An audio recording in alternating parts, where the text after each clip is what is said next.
மங்களாரத்தி. அஞ்சனைச் செல்வன் அஜாட்யம் அருளட்டும். இராமாயண பாராயணம் முதலானவற்றில் சொல்கிற பிரசித்தமான ஆஞ்சநேய ஸ்தோத்திரங்களில் ஒன்று. புத்திர்பலம் யசோதைரியம் நிர்பயத்வம் அரோகதா அஜாட்யம் வாக்படுத்வம் ச ஹனுமத் ஸ்மரணாத் பவேத். ஹனுமத் ஸ்மரணையால் என்னவெல்லாம் கிடைக்கின்றன என்று சொல்கிறது. முதலில் புத்தி, எல்லாவற்றுக்கும் முந்தி வேண்டியது அறிவுதான். அது பலம், அப்புறம் தேகபலம். யசஸ், நல்ல கீர்த்தி. தைரியம், தைரியம்தான். நிர்பயத்துவம், அஞ்சாமை என்பது. தைரியம் என்றாலே அஞ்சாமையும் தானே அடக்கம். ஏன் தனியாக வேறே சொல்லணும்? தைரியம் என்பதற்கு இன்னும் பல அர்த்தம் உண்டு. மனோதுருடம், சாந்த குணம் முதலியவற்றை கூட தைரியம் குறிக்கும். இங்கே அப்படி ஒன்றாக இருக்கலாம்.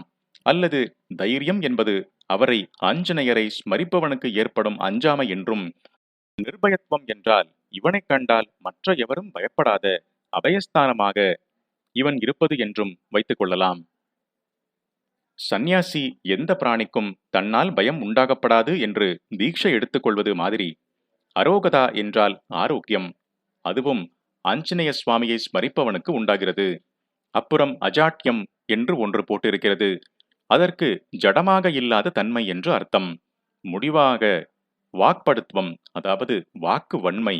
நவ வியாக்கரண பண்டிதன் என்றும் சொல்லின் செல்வன் என்றும் சொல்லும் வால்மீகியும் கம்பரும் சொல்கிறவர் பக்தர்களுக்கும் சொல்வன்மை அருளுகிறார்.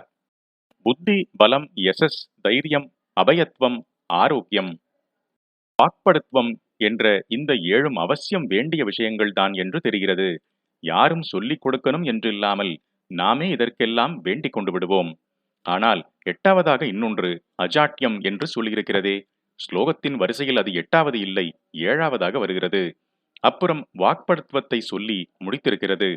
அந்த அஜாட்யம் என்ன? அதை எதற்கு விசேஷமாக பிரார்த்தித்து பெற வேண்டும் என்று புரியாமல் இருக்கலாம். ஆனால் எனக்கென்னவோ லோகம் போகிற போக்கில் இதுதான் அத்தியாவசிய தேவை.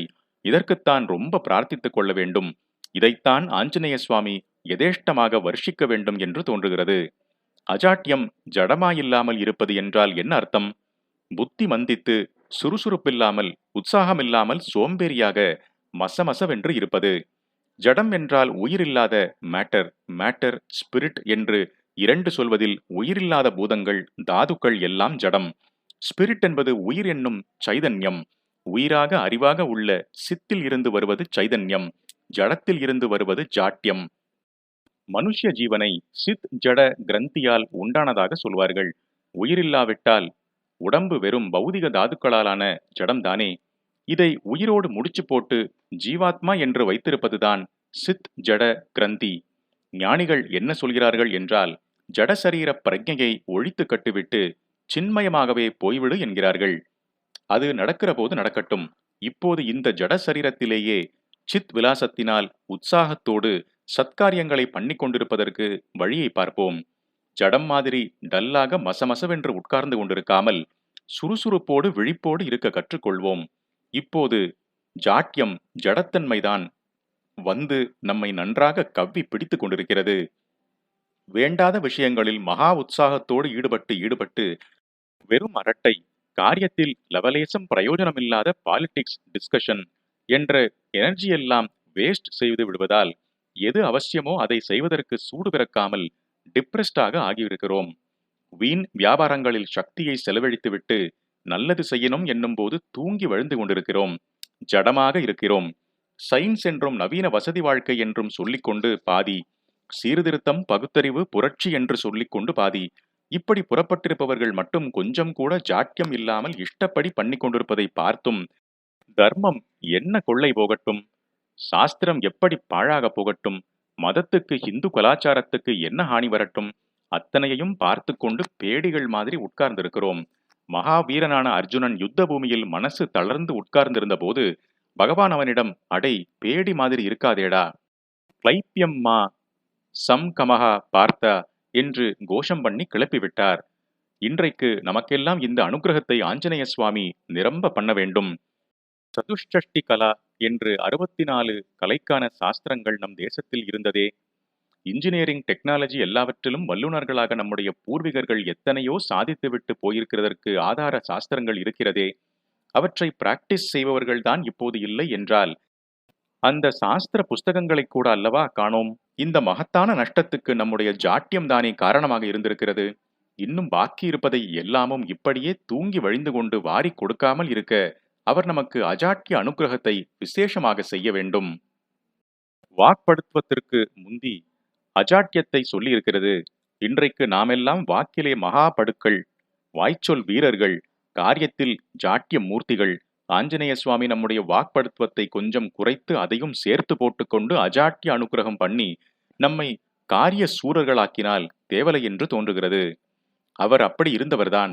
ஸ்லோகத்தில் சொல்லியுள்ள புத்தி, பலம் ஆகிய எல்லாவற்றுக்குமே அவர் ஒரு ரூபம். எப்போதும் உற்சாகமாக சுறுசுறு விறுவிறு என்று அஜாட்ய ஸ்வரூபமாக இருந்தவர் அவர். சில்ப சித்திரங்களில் அப்படித்தான் இருக்கிறார். மலையையே அனாயாசமாக கையில் தூக்கிக் கொண்டு ஆகாசத்திலே பறந்து கொண்டிருப்பார். கொஞ்சம் கூட களைப்பு சோம்பலே இல்லாமல் தர்மத்துக்காக சதா உழைத்தவர். முக்கியமாக எத்தனை எதிர்ப்பு விக்னம் வந்தாலும் அவர் கொஞ்சம் கூட தளராமல் இருந்து எடுத்த காரியத்தை வெற்றிகரமாக சாதித்ததை சொல்ல வேண்டும். நாமா நல்லதற்காக புறப்படுவதே அபூர்வம். அப்படி புறப்பட்டாலும் ஏதாவது கொஞ்சம் தடை அப்போசிஷன் வந்துவிட்டால் தளர்ந்து போய்விடுகிறோம். ஆனாலும் வாக்படுக்களாக இருப்பதால் அப்படி சொல்லிக் கொள்ளாமல், இது கலிகாலம், கெட்டதற்குத்தான் ஆதிக்கம் என்று சாஸ்திரத்திலேயே இருக்கிறது. அதனால் நாம் பாட்டுக்கு ஒதுங்கியிருப்போம் என்று கதைப்போம். இன்னும் மேலே போய் அத்வைதா மாயா டாக்டரின் என்று முடித்து விடுவோம். ஆனால் அதற்காகவே அவதாரம் பண்ணி புஸ்தகம் புஸ்தகமாக எழுதி அதை ஸ்தாபனம் பண்ணிய ஆச்சாரியாள் எல்லாருக்கும் அதை சொல்லவில்லை. அவரும் சும்மா இருக்கவில்லை. காரிய சூரர்கள் என்று உச்சியில் வைத்து சொல்லக்கூடியவர்கள் 2 பேர் என்றால் அதில் ஒன்று ஆஞ்சநேயர், மற்றது ஆச்சாரியாள்தான். சும்மா இருப்பதுதான் கோல் என்றாலும் அதில் நாமே போய் உட்கார முடியாது. நாம் சரியாக அடிப்படியில் இருந்து ஆரம்பித்து மேலே ஏறி போனால் அதுவே ஒரு கட்டத்தில் நம்மை சும்மா உட்கார வைப்பதுதான் நிஜ சும்மா. இப்போது நாம் சொல்லும் சும்மாவெல்லாம் சும்மா கோசரம் சொல்லும் சும்மாதான். அது மனஸ் சும்மா இருப்பது, இது உடம்பு மட்டும் சும்மா இருப்பது. அதனால் மனஸ் இன்னும் ஜாஸ்தியாக கிருத்திரிம கல்பனைகள் பண்ணுவது, இல்லாவிட்டால் ஜடம் மாதிரி மரத்து போய் களைத்து தூங்கி விழுவது. மனுஷ ஜென்மா எடுத்தவனுக்கு இரண்டுமே ரொம்ப குறைவு, ரொம்ப கௌரவஹானி. பாராயணம், ஜபம், உபவாசம், ஆலய தரிசனம், பஜனை என்று எத்தனை பேர் பிரமாதமாக ஆரம்பித்து நாள் போக போக குறைந்து கொண்டே வந்திருக்கிறோம்.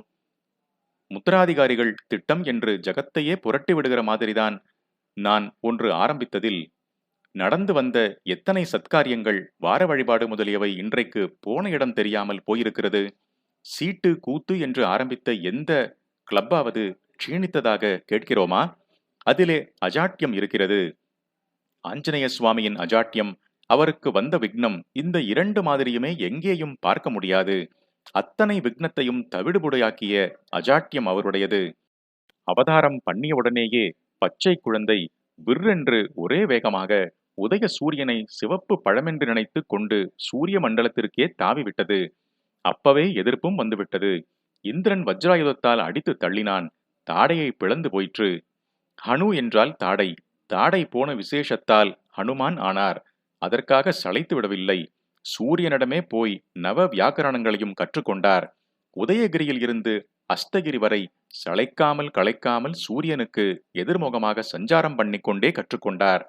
குழந்தையாகவும் ஒரே உற்சாக விளையாட்டு பண்ணினார். துருதுருவென்று ரிஷிகளின் ஆசிரமங்களுக்குள்ளேயெல்லாம் புகுந்து ஒரே விஷமமாக பண்ணினார். அவர்கள் கோபித்துக் கொண்டு, உன் திவ்ய சக்தி உனக்கே மறந்து போய் ராமாவதார காலத்தில் அவருக்கு காரியம் பண்ணும்படி ஏற்படும் போது ஞாபகம் வரும் என்று சபித்து விட்டார்கள். அதற்காகவும் அவர் ஒன்றும் மூஞ்சியை தொங்க போட்டு கொண்டு விடவில்லை. ஒரு வானரம் எத்தனை தொண்டு பண்ண முடியுமோ அத்தனையும் சுக்ரீவனுக்கு பண்ணி கொண்டிருந்தார். அங்கேயும் எதிர்ப்பு வந்தது. மகாவீரனான வாலி சுக்ரீவனிடம் சண்டைக்கு வந்தான். அப்போதும் அவர் தளரவில்லை. ஒரு சாபம் காரணமாக வாலி வர முடியாத ஒரு இடத்துக்கு சுக்ரீவனை அழைத்து கொண்டு போய் ரட்சித்து வைத்துக்கொண்டு தொண்டு செய்து வந்தார். அப்புறம் சாக்ஷாத் ராமச்சந்திரமூர்த்தி வந்த பிறகு அவருடைய திவ்ய சக்தியும் திரும்ப வந்தது. அசாத்தியமான காரியமெல்லாம் பண்ணினார். சமுத்திரத்தையே தாண்டுவது, மலையையே பறித்து எடுத்துக்கொண்டு வருவது, மகா பலிஷ்டரான ராட்சசர்களை ஹதாஹதம் பண்ணுவது என்று இப்படி சமுத்திரம் தாண்டி போகும்போதுதான் எத்தனை விக்னம்! சூரசை, சிம்ஹிகை, லங்கினி என்று குறுக்கே எத்தனை ராட்சசிகள்! சூரசை இவரை முழுங்க பெருசாக வாயை திறந்தால் இவர் கொசு மாத்திரமாகி வாய்க்குள் புகுந்து காதால் வெளியே வந்து விடுகிறார். அவளை அவர் சண்டை போட்டு வதைக்க முடியும். ஆனாலும் அத்தனை நாழி சுவாமி காரியம் டிலே ஆகலாமா என்று காரியத்தில் அத்தனை கண்ணாக, அதுவும் அஜாட்டியம்தான் இப்படி தந்திரமாக பண்ணிவிட்டார். அதற்கு எவ்வளவோ பிரசன்ஸ் ஆஃப் மைண்ட் வேண்டும். அறிவு பளிச்சென்று விழிப்பு நிலையில் இருக்கும் அஜாட்டியம். காரியத்திலேயே கண் என்பதால் களைப்பு சலிப்பு அஜாட்டியம் கொஞ்சம் கூட தெரியாதவர் சமுத்திர மத்தியில் இருந்து மைனாகமலை எழுந்து ஆகாச மார்க்கமாக வந்து கொண்டிருக்கும் அவரிடம் கொஞ்சம் என்கிட்டே தங்கி ரெஸ்ட் எடுத்துக்கொண்டு விட்டு அப்புறம் போங்கோ என்றது. அவரோ முதலில் காரியம் முடியட்டும், திரும்பி வரும்போது வேண்டுமானால் பார்த்துக்கலாம் என்று அதற்கு ஒரு சொட்டு கொடுத்துவிட்டு மேலே போய்விட்டார். ராமசரம் மாதிரியே வைத்த குறி தப்பாமல். அப்புறம் எத்தனை ராட்சசர்கள் அவரை என்ன பாடுபடுத்தினார்கள். வாலிலேயே நெருப்பு வைத்து ஹிம்சித்தும் கூட கொஞ்சமாவது மனசு தளர்ந்தாரா? எடுத்த காரியத்தை விட்டாரா? இப்படியே கதை முழுக்க எதிர்ப்புக்கு மேலே எதிர்ப்பு, அப்படியும் சோர்வில்லாத காரியம் என்றே போகிறது. ரொம்ப உசத்தி என்னவென்றால், இத்தனை காரியம், இத்தனை புத்தி பலம் தைரியம் அஜாட்டியம் ஆகியவற்றில் ஒரு சின்ன துளியாவது ஸ்வார்த்தமாக அவருடைய சொந்த நலனுக்காக பிரயோஜனம் பண்ணி கொண்டாரா? சொந்த வாழ்க்கை என்றே ஒன்று இல்லாதவர் செல்ஃப்லெஸ் சர்வீஸ் செல்ஃப்லெஸ் சர்வீஸ் என்று அடிக்கடி கேள்விப்படுகிறோமே. வாஸ்தவத்தில் அதற்கு உருவமாக இருந்தவர் ஆஞ்சநேய சுவாமி. பெண்டாட்டியா பிள்ளையா குட்டியா என்ன இருந்தது அவருக்கு? முதலில் கொஞ்ச நாள் சுக்ரீவனுக்கு, அப்புறம் ஸ்ரீ ராமச்சந்திர மூர்த்திக்கு என்றே தன் வாழ்க்கையை அர்ப்பணம் பண்ணினார். அந்த ஸ்வயநலமின்மை பக்தி பணிவு ஆகியவற்றோடு சேர்ந்ததாலேயே அவருடைய புத்தி பலம் இத்தியாதி எல்லாம் அப்படி பூர்ணமாக சோபித்தது. புத்திர் பலம் எசஸ் என்று மூன்றாவதாக வருகிறது. அந்த எசஸ் புகழ் ஸ்வயநலமில்லாத பக்தி பணி என்பதாலேயே ஏற்பட்டது. எசஸ் போக பாக்கி எல்லாம் புத்தி பலம் தைரியம் நிர்பயத்துவம் ஆரோக்கியம் அஜாட்டியம் கூடத்தான். அப்புறம் வரும் வாக்படுத்துவம் ஆகிய எல்லாமும் ராவணன் ஹிட்லர் போன்றவர்களுக்கு கூடத்தான் இருந்தது. ஆனால் அவர்களுக்கு எசஸ் உண்டா? பேரை கேட்டாலே திட்டத்தானே செய்கிறோம். ஆகையால் என்ன தெரிகிறதென்றால், புத்தி பலம் ஆகியவற்றால் ஒருத்தருக்கு எசஸும் வரவேண்டுமானால் அவர் அவை எல்லாவற்றையும் பரநலனாக பிரயோஜனப்படுத்தினால்தான் முடியும். அவரையும் நினைத்து நம்மையும் நினைத்தால் சட்டென்று மிகுந்த கருணையுடன், ஒருத்தரும் வருத்தமே பட வேண்டாம், தூங்கு மூஞ்சி அது இதுன்னு பெரியவா கோபமா திட்டாளே என்று யாரும் துக்கப்பட வேண்டாம். கோபமே இல்லை. ஆஞ்சநேயரை பற்றி சொல்லும்போது கோபமே வரப்படாது. அவர் கோபமே இல்லாதவர். ராமர் அவருக்கு ஞானோபதேசம் பண்ணினார் என்று இருக்கிறது. சீதையும் அவருக்கு உபதேசம் பண்ணியிருக்கிறாள். ராமர் ஞானம் உபதேசித்தார். சீதை என்ன உபதேசித்தாள்? சீதை என்றால் யார்? சாக்ஷாத் தாயார். அதனால் பிரேமையை உபதேசித்தாள்.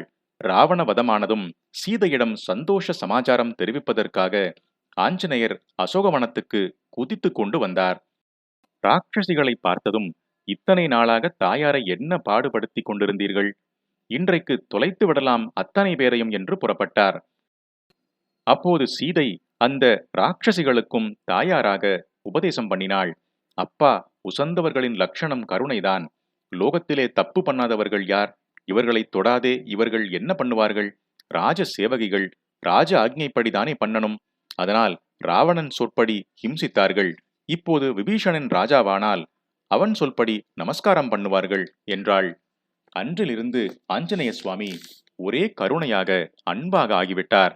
அதற்காக தப்பு நடந்தால் சும்மா இருப்பார் என்று அர்த்தமில்லை. அத்தியாவசியத்திலே தண்டிக்கவும் தண்டிப்பார், கோவிச்சுக்கவும் கோவிச்சுப்பார்.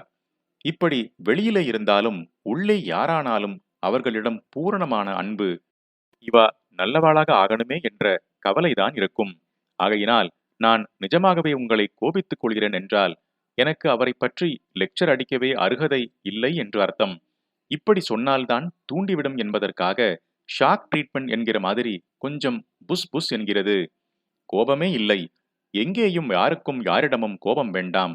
சாந்தி அன்புதான் சமஸ்த பிராணிகளிடமும் இருக்கணும். அதுதான் அவருக்கும் பிடிக்கும்.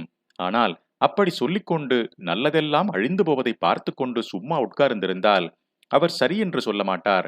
மனசில் எவரிடமும் அன்பு குறையாமலே காரியத்தில் பண்ண வேண்டியதை முழு விழிப்போடு சுறுசுறு என்று பண்ணி கொண்டிருந்தால்தான் சந்தோஷப்பட்டு எல்லா அனுகிரகமும் பண்ணுவார். முதலில் அவர்தான் இந்த அனுகிரகமே. நம்மை சுறுசுறுப்பாக்குகிற அனுக்கிரகமே அஜாட்டிய அனுக்கிரகமே பண்ண வேண்டும். அதற்கு எல்லோரும் பிரார்த்தனை செய்து கொள்வோம். மங்களம். தெய்வத்தின் குரல் பாகம் 5 நிறைவு பெற்றது.